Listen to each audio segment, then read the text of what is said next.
You never thought you'd be the kind of man who'd second guess the woman you loved.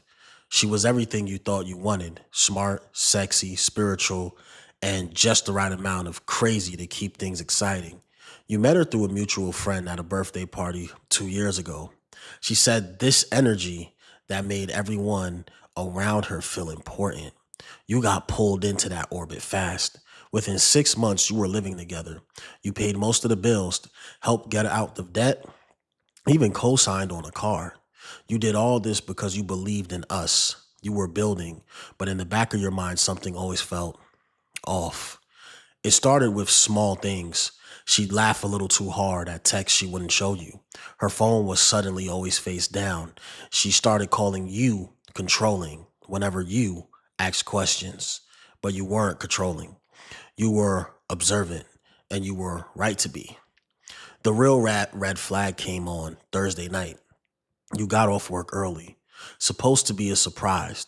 You picked up her favorite Thai food thinking you'd come home to a movie night. But when you walked in, she wasn't there. No call, no text, just gone. You waited. An hour passed, then two. You texted, nothing. You called, straight to voicemail. That's when something's going on. It hit you. You remember her best friend once let it slip that your girl had a work husband, some guy she only talks to during work hours, but you had a gut feeling it had gone further. So you did what any man tried and got tired of being gaslit. Huh. You hired a PI, but it was worth every penny. 3 days later, he sent you photos. Your girl, a hotel, same man, 2 nights in a row. She wasn't even trying to hide it. No wig, no sunglasses, just her, dressed in that red jacket you brought her last Christmas, walking into a Marriott like she didn't have a man waiting at home. You stared at those pictures for hours.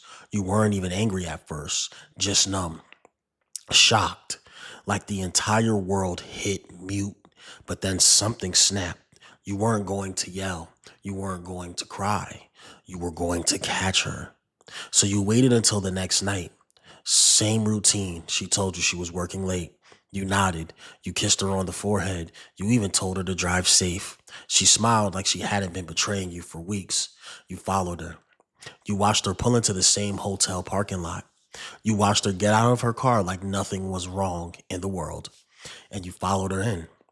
Your hands were shaking, your heart pounding so hard you thought the whole lobby could hear it. But you stayed calm.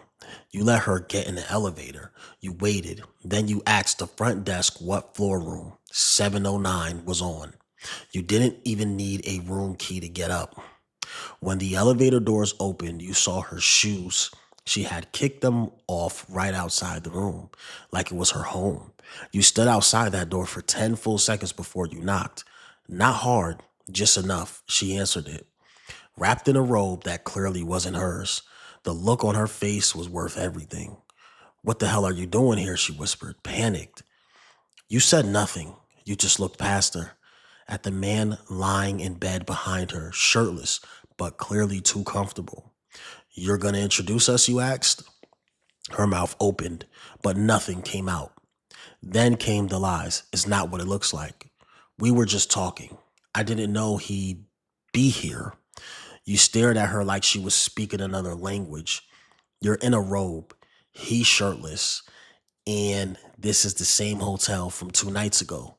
She tried to grab your arm. You stepped back. You didn't yell. You didn't cry. You just looked her in the eyes and said, "I'm done." You walked out of the hotel like a free man. And that's when the regret hit her. She texted you nonstop for days.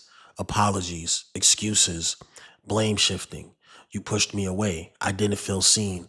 It was just physical. It meant nothing." But it meant everything to you. You gave her everything, and she traded it for a cheap hotel hookup with a man who couldn't even look you in the eyes. It's been 6 months now. You moved out. You hit the gym. You picked up extra shifts. You started focusing on you again. She reached out last week, said she's been doing some thinking and wants to talk. You read the message. You thought about the photos, the lies, and the way she made you question your sanity. then you blocked her because you finally realized you don't need closure for someone who knew they were hurting you and did it anyway. And that was a crazy Reddit cheating story. And most importantly, do you know where your kids are?